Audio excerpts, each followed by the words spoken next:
Саламатсыздар ма, мен каналым көрермендері, қош келдіңіздер. Міне енді күн мұздады, сүт бітті, сиырлар суалды. Қазір азғантай тек шайға сауып алып жүрмін.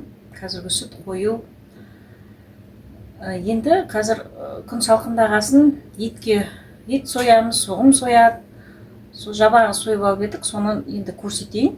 Көрсеткенде мен қазысын уже айналдырып тастадым. Бірақ видеоға түсіре алмадым. Енді мына қарталарын көрсетейін, басқа нәрселерді мүмкіндігінше көрсетуге тырысайын.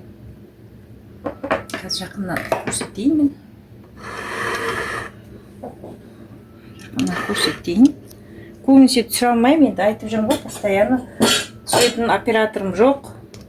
Байып кетсем, оператор жалдар едім өзіме личный. Қаз айналдырдым ғой, енді қазындан айналдырған мына ішектерім қалып қойды. Енді бұл ішектерге мен ет тығып, бұдан шұжық жасаймын. Бұл қазының бұл ішектері қаз айналдыратын. Бұны қоя тұрайық енді. Шамалы қалындау жерлеріне ет тықтым да, қазының жіңішке жерлерін алып қойдым. Енді мынау қарталары, қарталарын көрсетейін. Қарталары міне. Мынау жіңішкелері міне.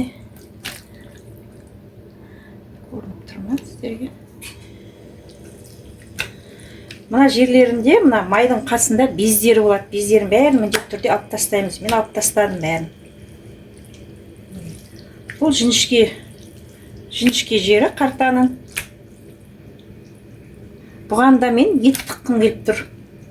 Ет тыққым келіп тұр, бұрыштап, бауырмен, елмен жасауға болады, бірақ көп желінбейді бауырмен. Сондықтан мен бұған ет тыққым келіп тұр. Етті тыққанда мына ішкі жағына тыққым келіп тұр, қаз ұқсатып. Мына сыртындағы майларын енді алып тастап, бұны етке ішкі жағына қосып жіберемін. Солай жасайын деп тұрмын.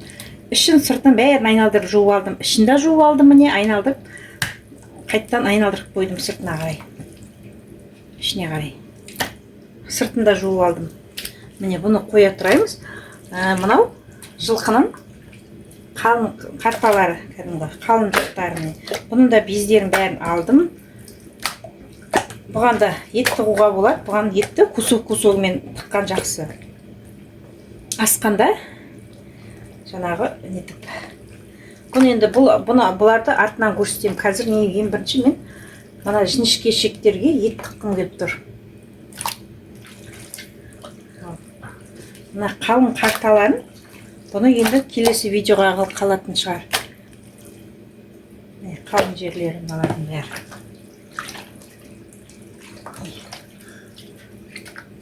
Мынау бүйен жағы міне қартаның. Басы бітеу жағы.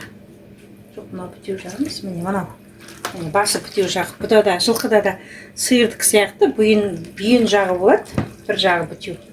Бұғанда етті кусогымен саламыз, сыбаға қалып, мысалы арнап, мысалы құда-құдағайларға біреуге арнап берсеңіздер, мынаның ішіне жамбасты, күйеу балаға төсті бәрін салып, бұл кезде мынаның ішін бітіп айналдырып былай саламыз. Сосын аузын етті ішіне тығамыз да, ішіне қазысын, шұжығын, жамбасын, тағы не сондай мүшелерін салып еттің. Мынаны аузын байлаймын, соны босаймен қазанға саламыз. Оны енді келесіде көрсететін боламын. Бұлардың бәріне ет тығуға болады. Ал мен енді қазір көрсетейін деп тұрғаным, шұжық жасаймын. Міне, жылқының ішегіне бір жағын тығып тастадым. Тіккен жақсы, байлағанда сусылдап тұрады. Сондықтан бұған мен ет тығам. Қазір көрсетем.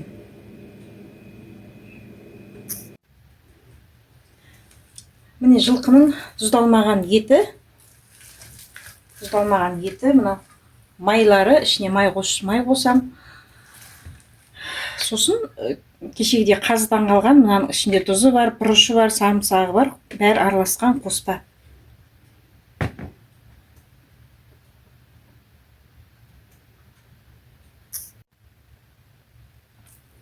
Ұсақтап тураймыз. Ұсақтап турағанда мен былай турағым келіп тұр.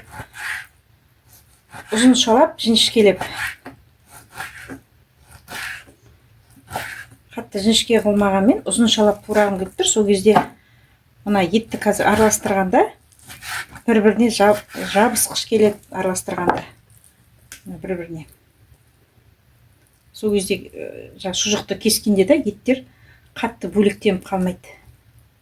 Міне мынандай ұзыншалап осылай кесем деп тұрмын.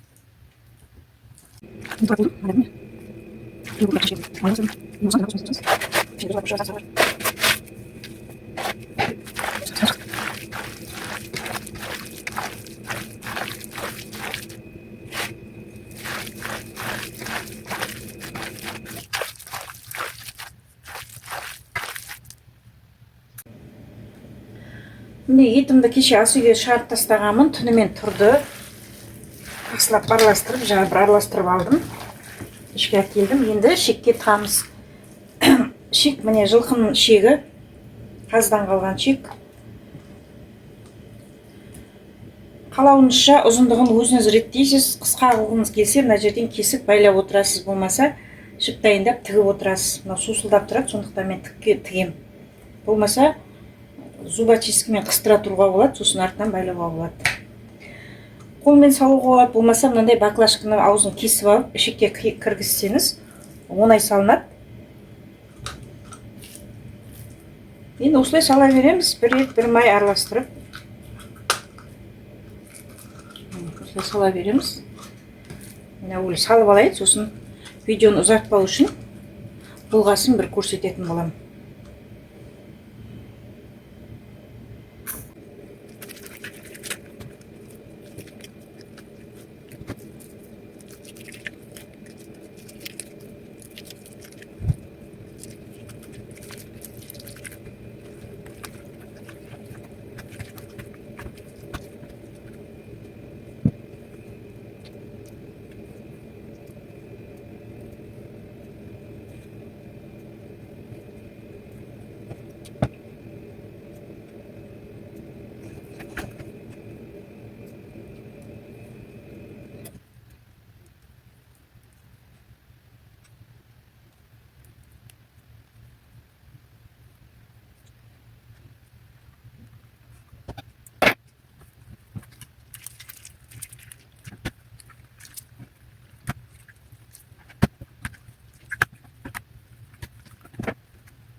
Міне шұжықтарымды айналдырып болдым. Бұл яғни шұжық, орысша колбаса дейміз ғой, ішінде ет. Қазыдан кем болған жоқ, бір табақ шықты. Осындай қатты үлкен қылған жоқпын. Осындай шағын қылдым, бір ет асқанға салуға тек.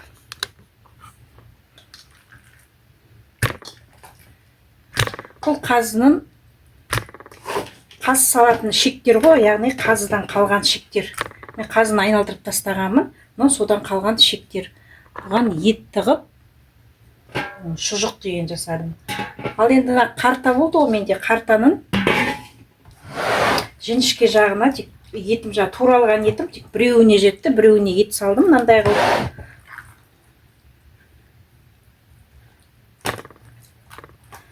Ал енді мыналарым қалды, сосын тағы да басқа қарталарым бар, жуан жақтары бар. Оларға кусок ет салам.